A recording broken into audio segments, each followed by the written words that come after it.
Batman returns to Arkham. After enjoying the ending saga with Arkham Knight last year, we now get a chance to re-enjoy the original two games, minus his origin, which is obviously not considered canon. So here we're looking at Arkham Asylum and Arkham City, the original games for the Xbox 360 and PS3, along with the better quality versions on PC. But the big burning question is just what will this new version deliver, and at what frame rate?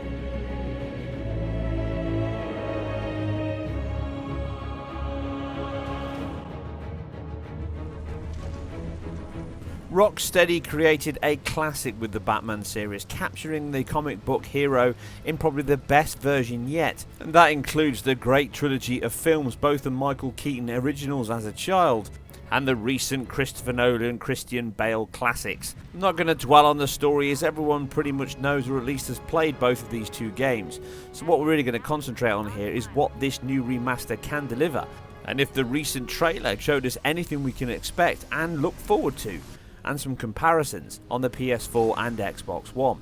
So let's whack out that utility bell.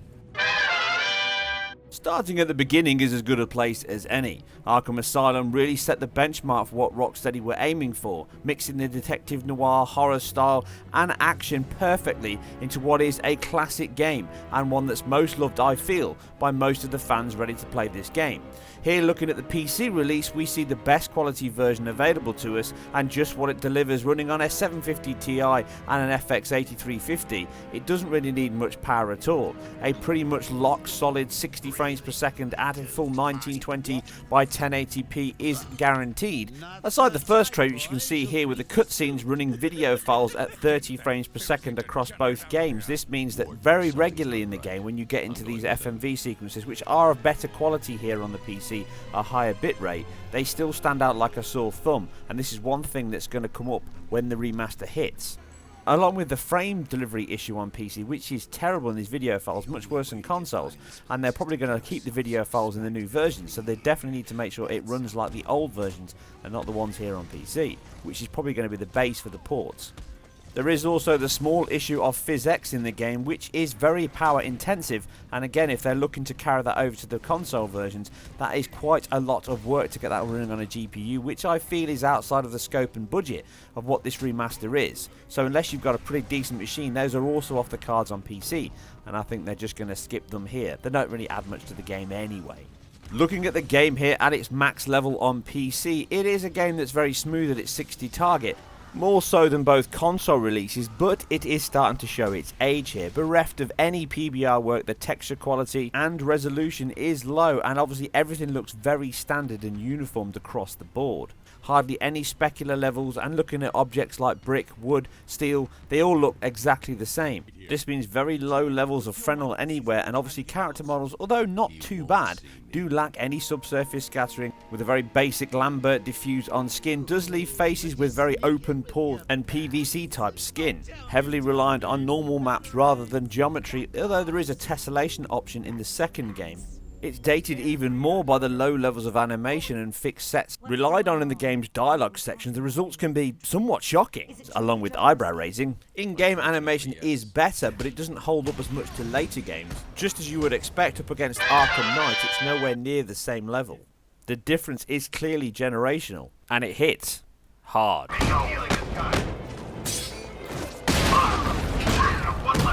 Much of this comes down to the game's use of post-effects, with obviously motion blur, depth of field, specular, which although present in the previous two games are nowhere near the levels seen in the latest release. Now they are all three of games made in Unreal Engine 3, but the new game is being ported over to Unreal Engine 4, most likely using some of the tools the team are using to get ready for their next project. Unreal Engine 4 is the new major release now we've dropped the suffix updates, and what everyone will use now as 3 is laid to rest. It doesn't mean that everything gets thrown away, and it doesn't mean that the whole thing is going to change and look just like Arkham Knight.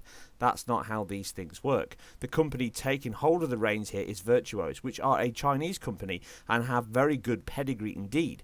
obviously working on such big remasters as the Uncharted Nathan Drake collection and Uncharted 4 directly, Quantum Break, Metal Gear Solid 5, Halo 5, even the last Star Wars film, and of course Arkham Knight itself. So this team know the engine and the team well at Rocksteady, along with also working very well with the industry's best. And judging by what they've done with previous games, their asset quality and texture work is certainly up there with the best in the business. And that means this game is going to receive a very good level of updates, which it really needs. Hence my time spent with the first game here to show you how lacking it's going to look if they don't spend time bringing it up to the levels of the absolutely gobsmacking Arkham Knight, which is still one of my best looking games this generation, and ever in fact.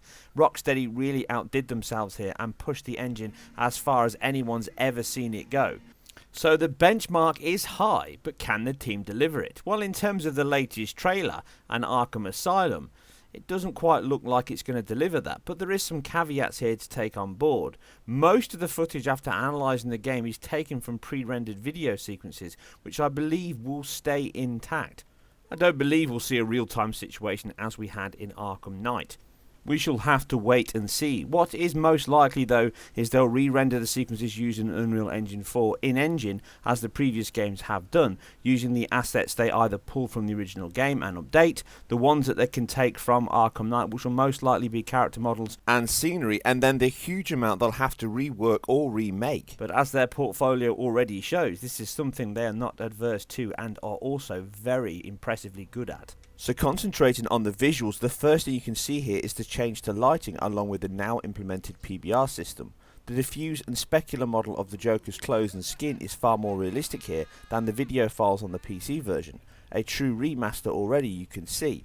On top of this, you can see the skin changes here with subsurface scattering and a far more natural tone compared to the PS3 original, with its flat, dead looking skin now looking far more fleshy and realistic, more like the PBR work we'd expect nowadays. Moving further on into the trailer, you get a shot here of the Scarecrow. You can see the asset here is identical and just reworked, the combination of the work they will do.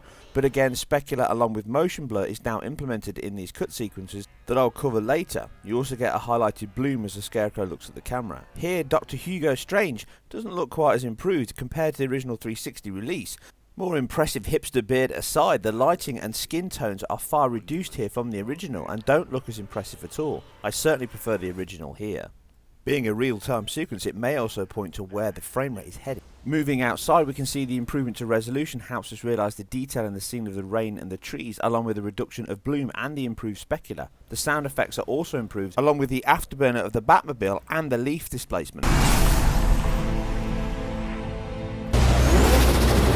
Again, comparing pre-rendered footage with the remaster, we can see the improvements to motion blur on the doors along with the specular highlight changes on the doors and floor. You can also see the change in lighting position and volumetric smoke in the background, in addition to shadow improvements on the floor and obviously the reworked assets. Arkham City here sees a reduction in bloom overall and the texture quality looks far more subdued. Some of this may change, this is most likely still a work in progress. You can also see motion blur on Bruce Wayne's hand, which was missing from the original. Moving further into the trailer, we get a shot here of Batman and the Joker. You can see the huge changes to the model of Batman, looking far more reminiscent of the second game rather than the first. This also carries over to the Joker himself, far less horrific and more cartoon-like now. In fact, the overall colour palette has been greatly enhanced and improved here, looking less foreboding. This shot is a beautiful one, highlighting the improvement to clarity of image and asset quality. You can also see the addition of Arkham Knight's rain here, with the rain effect on the camera, along with the specular bloom highlights on Batman's cape, missing from the original. Again, pre-rendered footage here shows small changes to the video files, altering shadow position and maps. You can see here from the lighting in the background the missing bokeh depth of field from the original pre-render, now pointing to the fact this could as easily be a real-time sequence, but it could also just be a change to the art design and asset. The overall image quality does look much better, and obviously you can see here a shot of the Joker, the difference in texture quality and PBR work. In-game though, we do not see any motion blur from these shots. Lacking per object velocity based motion blur and radial camera blur does stand out, in stark contrast to Arkham Knight's last year's superb implementation, which greatly enhanced the impact of the game and its fight scenes, which you can see a great example of here. Now this does point to the fact that frame rate and or a work in progress build this still is. Sounding like Yoda was not my intention. But overall the game does look much cleaner and crisper, but we do see motion blur in the pre-rendered cut sequences, as you can see here, which wasn't in the original. Also placing front and centre the stark change between the noir original and the 60s style Batman here. You can see the texture work in the background and foreground much better here than the original release. Again, these are all pre-rendered comparisons. And we are seeing a difference in real-time sections which do not show motion blur, although there is an example here with Arkham City where you do see it in the real-time cutscene. Much of this points to the fact this is a work in progress. Motion blur again makes it in here a much higher sample rate in a pre-rendered sequence, but in gameplay, again matched up here, we can see the lacking of any tearing now in the new version, but the same skeletal rigs and animation frames are also used, but no object motion blur in that shot. So the game could still be aiming for a 60 FPS target, based on the original games both hitting 30 on consoles and the PC version easily hitting 60 on weaker hardware with the original, and the later Arkham City needing a little more. Some of this is due to the fact the game doesn't rely heavily on multi-core technology, using really only 2 cores extensively. It does touch more than that, but overall it relies only on the 2. Not unsurprising from a game of this age. Although that said, Xbox 360 games and PS3 games were all multi-threaded by design. So overall the improvements they're going to have to make do come down to more CPU, I feel, than GPU. The biggest problem the team have is delivering a game that looks worse and performs at the same frame rate as something that came out last year. This is a real dilemma. So if I'm taking my marketing head, it has to come out at 1080-60 on both consoles, and I believe that is the target, and hence why we're not hearing any talk of frame rate just yet.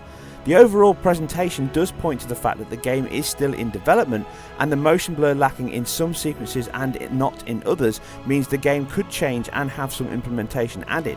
The actual video sequences being of much higher quality and also having motion blur added in does point to the fact that I still think we're going to see pre-renders on all these sequences, which is not beneficial, but overall it's too expensive to do this outside of a full development game.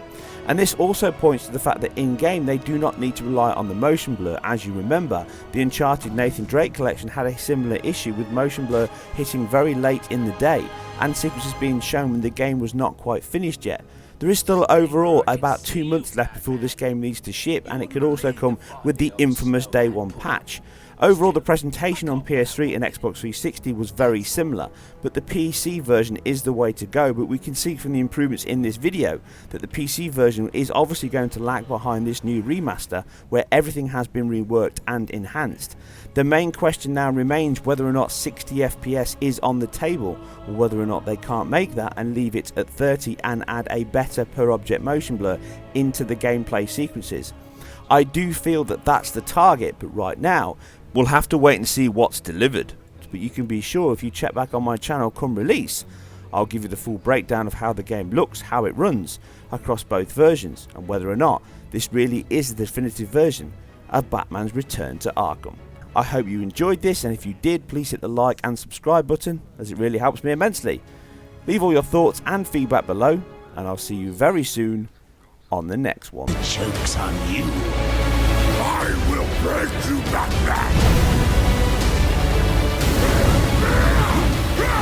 Heads or tails, kitty cat? Are you gonna be a good boy and give up nicely? You cannot stop me.